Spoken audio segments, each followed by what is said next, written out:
प्राचीन सभ्यतादेखि नै धर्म मानिसको जीवनको अभिन्न हिस्सा रहँदै आएको छ। सुरुवाती चरणमा मानिसहरू प्राकृतिक परिदृश्यहरू धर्मसँग जोड्ने गर्दथे। उदाहरणका लागि सुक्खा लाग्यो भने देवता रिसाएको वा पानी पर्यो भने भगवानले आशीर्वाद दिएको मान्ने गर्दथे। विभिन्न सभ्यता र संस्कृतिमा भगवानलाई पुज्ने फरक फरक तरिका पनि सुरु भए। त्यसलाई धर्म भन्न थालियो। त्यहाँ केही धर्म एउटा देवतालाई मान्ने थिए भने केही धर्म धेरै देवताहरूलाई मान्ने थिए। उदाहरणका लागि इन्दु उपत्यकाको सभ्यतामा धेरैवटा भगवान मान्ने गरिन्थ्यो। त्यसैले यो धर्म मान्नेहरूलाई हिन्दू भनियो। समयसँगै मानिसहरूले आफूले मान्ने धर्मको धार्मिक पुस्तक र पूजा गर्ने तरिका विकास गर्दै गए। तर अहिले बिस्तारै नास्तिक मानिसहरूको सङ्ख्या बढ्दै गएको छ।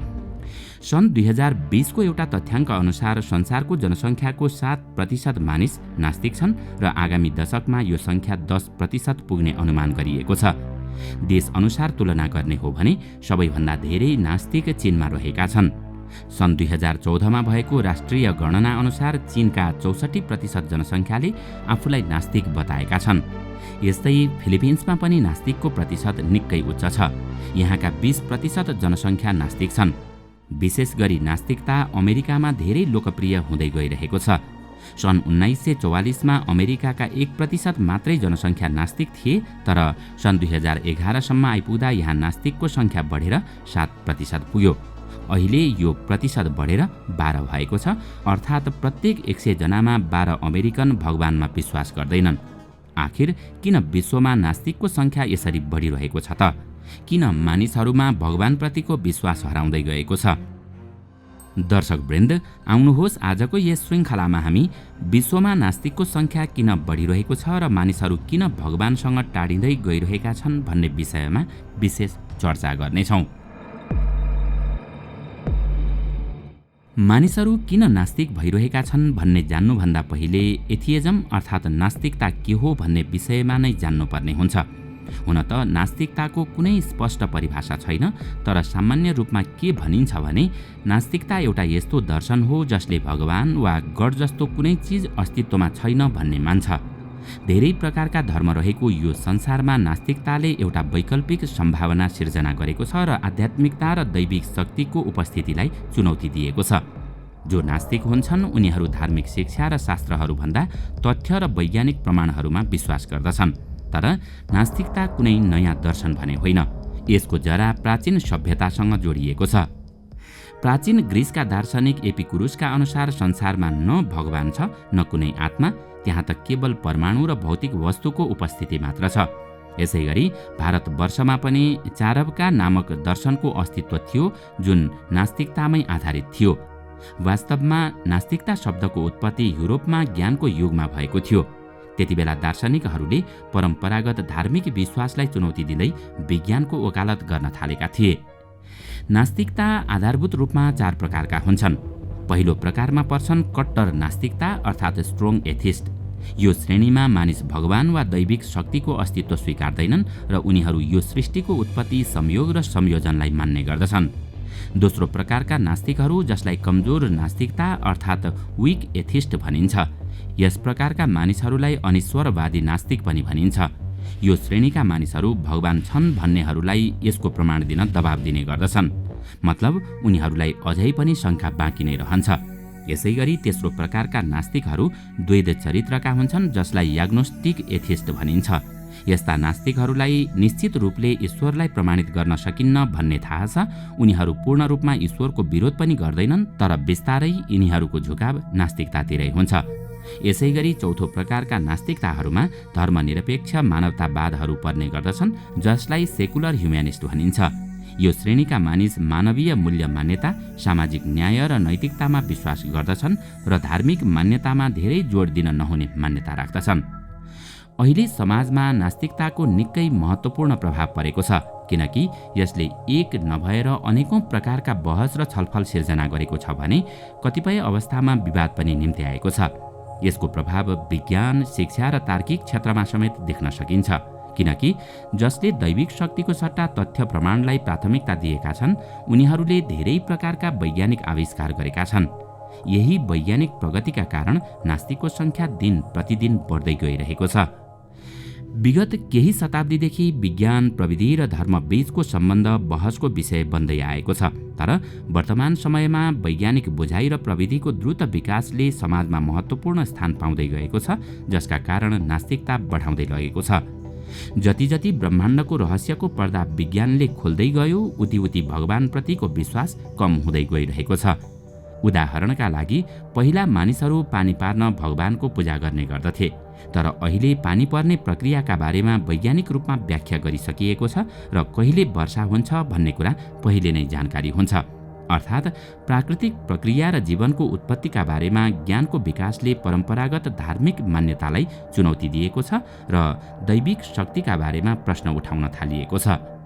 खगोलशास्त्र, विकासक्रम र स्नायु विज्ञानले ब्रह्माण्ड, जीवन र मानव चेतनाका बारेमा वैकल्पिक व्याख्याको अवसर दिएको छ।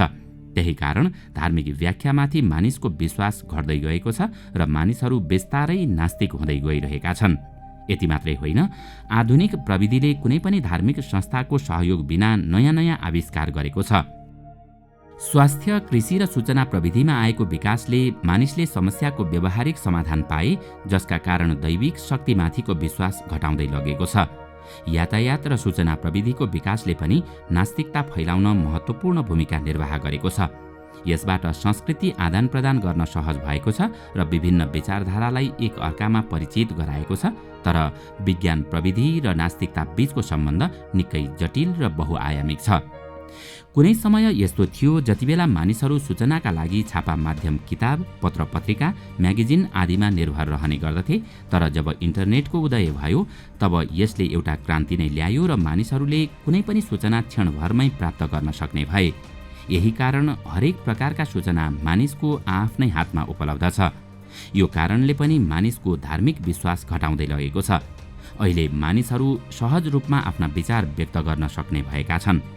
बढ्दै गएको विश्वव्यापीकरण र सांस्कृतिक आदान प्रदानले पनि आफूले थाहा पाएको र मान्दै आएको परम्परा मात्रै सत्य हो भन्ने भ्रम टुट्दै गएको छ। त्यही कारण मानिसहरूले धार्मिक ग्रन्थहरूलाई आलोचनात्मक रूपमा परीक्षण गर्न थालेका छन्, तर यसले केही नयाँ समस्या पनि जन्माएको छ। नास्तिकता बढ्नुको अर्को कारण समाजमा परिवर्तन भइरहेका मापदण्डहरू पनि हुन्। पहिला पनि केही मानिसहरू नास्तिक थिए, तर उनीहरू त्यसलाई खुल्ला रूपमा व्यक्त गर्न सक्दैनथे, किनकि बहुसंख्यक मानिस भगवानमा विश्वास गर्दथे र आफू अल्पसंख्यकमा पर्ने डरले आफ्नो विश्वास लुकाउने गर्दथे। तर अहिले समय परिवर्तन भएको छ। नास्तिक भएकै कारण लज्जित हुनुपर्ने अवस्था छैन। त्यही कारण मानिसहरू खुलेर आफ्ना धारणाहरू व्यक्त गर्ने गर्दछन्। अब यहाँ जिज्ञासा लाग्न सक्छ, आखिर किन नास्तिकता समाजमा यति धेरै स्वीकारिँदैछ त? हो, यसमा धेरै कारणहरू छन्। पहिले मानिसहरू आफ्ना अभिभावक र समुदायको धार्मिक मान्यतालाई कुनै प्रश्न नउठाइकन विश्वास गर्ने गर्दथे। तर अहिले ज्ञान र सूचना बढ्नुका साथसाथै सामाजिक मनोवृत्तिमा आएको परिवर्तनका कारण नास्तिकतामा वृद्धि भइरहेको छ। अर्को कुरा, समाजका प्रख्यात व्यक्तिहरूले पनि यसलाई समर्थन गर्न थालेका छन्। उदाहरणका लागि ह्यारी पोटरका स्टार डेनियल र्याडक्लिफले खुल्ला रूपमै आफू नास्तिक भएको बताएका छन्। यस्तै चर्चित लेखक सलमान रुस्दी पनि आफूलाई नास्तिक मान्दछन्। यति मात्रै होइन, उनले सेटानिक भर्सेज नामक विवादास्पद उपन्यास पनि प्रकाशित गरेका छन्। फेसबुकका संस्थापक मार्क जुकरबर्ग र बलिउडका निर्देशक रामगोपाल वर्मा पनि आफूलाई नास्तिक बताउने गर्दछन्। यस्ता चर्चित व्यक्तिहरूले आफूलाई नास्तिक बताउनुले नास्तिकतालाई टेवा दिएको छ। नास्तिकता बढ्नुको अर्को ठूलो कारण हो धर्मनिरपेक्षताको उदय। धर्मनिरपेक्षता एउटा यस्तो विचारधारा हो जसले सरकार र व्यक्तिको जीवनमा धर्मको कुनै भूमिका हुनु हुँदैन भन्छ। यो विचारधारा पछिल्लो केही समयमा निकै लोकप्रिय पनि हुँदै गएको छ। त्यही कारण कुनै धार्मिक विश्वास कसैमाथि थोपर्न निकै मुस्किल हुँदै गएको छ। तर अझै पनि नास्तिक हुनु गलत हो भन्ने संख्या नास्तिकको तुलनामा कैयौं गुणा धेरै छ। तर यो संख्या अहिले तीव्र गतिमा घट्दै गएको छ। यति मात्रै होइन, अहिले सबै धर्म मान्नेहरूका धार्मिक सङ्घ संस्थाहरू पनि निकै कमजोर हुँदै गइरहेका छन्। धार्मिक नेताहरूका गतिविधिका कारण पनि मानिसहरूको उनीहरूप्रतिको विश्वास कम हुँदै गइरहेको छ। यसबाहेक यस्ता धार्मिक नेताहरूका यौन दुर्व्यवहारका घटनाले पनि धेरै हदसम्म नास्तिकता वृद्धि गर्न टेवा पुर्याएको छ। सन् 2019मा प्रकाशित एक रिपोर्ट अनुसार रोमन क्याथोलिक चर्चका 1700 पादरीलाई बाल यौन दुराचारको अभियोग लागेको थियो। यता भारतका चर्चित गुरु आशाराम बापू बलात्कार मुद्दामा दोषी ठहरिए र अहिले उनी जेलमा छन्। यस्तै नेपालको कुरा गर्ने हो भने पनि आफूलाई तपस्वी भनेर चिनाउने रामबहादुर बमजन पनि बलात्कारको आरोपमा फरार छन्। यी त केही उदाहरण मात्रै हुन्। यस्ता धार्मिक नेताको सूची धेरै लामो छ। नास्तिकताको अवधारणा तत्काल विकास भएको भने होइन, लामो समयदेखि यसमा क्रमिक विकास भइरहेको छ। मानिसको सोचमा परिवर्तन आउनुमा शिक्षाले पनि निकै ठूलो भूमिका निर्वाह गर्ने गर्दछ, किनकि शिक्षित मानिसले कुनै पनि विश्वास गर्नुभन्दा पहिले त्यसको विश्लेषण गर्ने गर्दछ। तर एउटा अचम्मको कुरा त के हो भने कुनै वैज्ञानिक आफ्नो आविष्कार लन्च गर्नुभन्दा पहिले वा एउटा डाक्टर अपरेसनमा जानुभन्दा पहिले आफ्ना भगवानलाई एकपटक पुकार्ने गर्दछन्। दर्शकवृन्द, आजको श्रृङ्खला तपाईलाई कस्तो लाग्यो? हामीलाई कमेन्टमा अवश्य बताउनुहोला। साथै आजको श्रृङ्खला तपाईलाई राम्रो लाग्यो भने लाइक तथा सेयर गरी हाम्रो च्यानललाई सब्स्क्राइब गर्न नभुल्नुहोला र साथमा रहेको बेल आइकन पनि थिच्नुहोस् ताकि हामीले अपलोड गर्ने नयाँ भिडियोको जानकारी सबैभन्दा पहिला तपाईलाई प्राप्त होस्। आजका लागि यति नै। अर्को भिडियोमा अझै रोचक तथ्य लिएर आउने नै छौँ। तबसम्मको लागि बिदा दिनुहोस्। नमस्कार।